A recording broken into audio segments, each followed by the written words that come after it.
ബി.ജെ.പിക്ക് കനത്ത അടി തന്നെയാണ്. കാരണം മറ്റൊന്നുമല്ല, ഹരിയാനയിലെ ഹിസാർ ലോക്സഭാ അംഗമായ ബ്രിജേന്ദ്ര സിംഗ് ഇതിനോടകം തന്നെ ബി.ജെ.പി വിട്ടിരിക്കുകയാണ്. അദ്ദേഹം കോൺഗ്രസിലേക്ക് ചേർന്നിരിക്കുന്നു. അദ്ദേഹം രാഷ്ട്രീയപരമായി കോൺഗ്രസിലേക്ക് ചേരാൻ പ്രധാനമായി പറഞ്ഞ കാരണങ്ങൾ തന്നെയാണ്. ഒന്നാമത്തെ കാര്യം, കർഷക സമരവുമായി ബന്ധപ്പെട്ട് ബി.ജെ.പി നടത്തിയ പരിപാടികളാണ്. കർഷകരെ അടിച്ചോടിക്കാനും അവരെ തെരുവിൽ നേരിടാനും ബി.ജെ.പി കാണിച്ച അതിബുദ്ധി.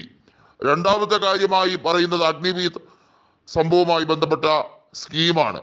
മൂന്നാമത് ഗുസ്തി താരങ്ങളോട് കാണിച്ച സമീപനം. ഇത് മൂന്നും തന്നെ വിഷണ്ണനാക്കി എന്നുള്ള കാര്യം തന്നെയാണ് ബ്രിജേന്ദ്ര സിംഗ് പറഞ്ഞിരിക്കുന്നത്.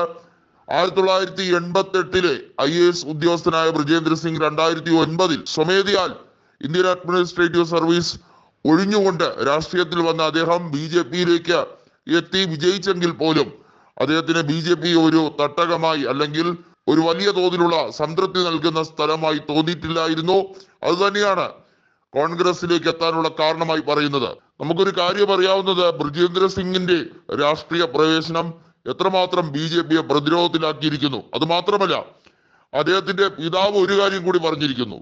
ജെ.ജെ.പിയും ബി.ജെ.പിയും തമ്മിലുള്ള ഇപ്പോഴത്തെ കൂട്ടുകെട്ട് അത് ഒരിക്കലും അനുവദനീയമല്ല എന്നുള്ള രീതിയിലേക്ക് കാര്യങ്ങൾ കൊണ്ടുപോവുകയാണ്.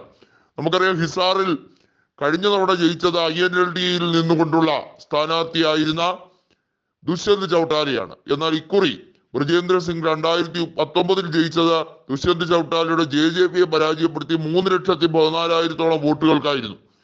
ഇപ്പോൾ ദുഷ്യന്ത് ചൗട്ടാല ഹരിയാനയിലെ ഉപമുഖ്യമന്ത്രിയാണ്. എന്നാൽ വൈകാതെ തന്നെ കോൺഗ്രസുമായി സഖ്യത്തിലാകാനുള്ള എല്ലാവിധ സാധ്യതകളും കാണുന്നുമുണ്ട്.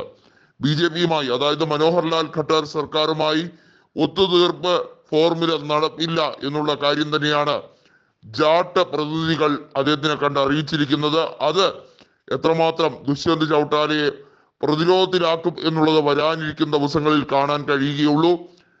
ദുഷ്യന്ത് ചൗട്ടാലയെ സംബന്ധിച്ചിടത്തോളം ബി.ജെ.പിയുടെ സഖ്യം അത് വലിയ രീതിയിലുള്ള ദോഷമായി അടുത്ത തവണ വോട്ട് ഷെയറിൽ പ്രതിഫലിക്കും. വോട്ടില്ലെങ്കിൽ അല്ലെങ്കിൽ വോട്ട് ഷെയർ ഇല്ലെങ്കിൽ കാര്യമായി ഒരു രീതിയിലും വിലപേശാൻ കഴിയില്ല എന്ന് ദുഷ്യന്തിന് നന്നായി അറിയാം. അതുകൊണ്ട് തന്നെ ദുഷ്യന്ത് ചൗട്ടാല തീർച്ചയായും ബി.ജെ.പിയുടെ എല്ലാ രീതിയിലുള്ള സഹായ വാഗ്ദാനങ്ങളും വേണ്ട എന്ന് വെച്ച് കോൺഗ്രസിലേക്ക് പോകാനുള്ള സാധ്യതകൾ മുന്നിൽ കാണുന്നുണ്ട്. മാത്രമല്ല, നിരവധി പ്രവർത്തകർ തെരഞ്ഞെടുപ്പിനോടനുബന്ധിച്ച് കോൺഗ്രസിലേക്ക് ചേക്കേറുന്ന ഒരു കാഴ്ചയാണ് കണ്ടത്.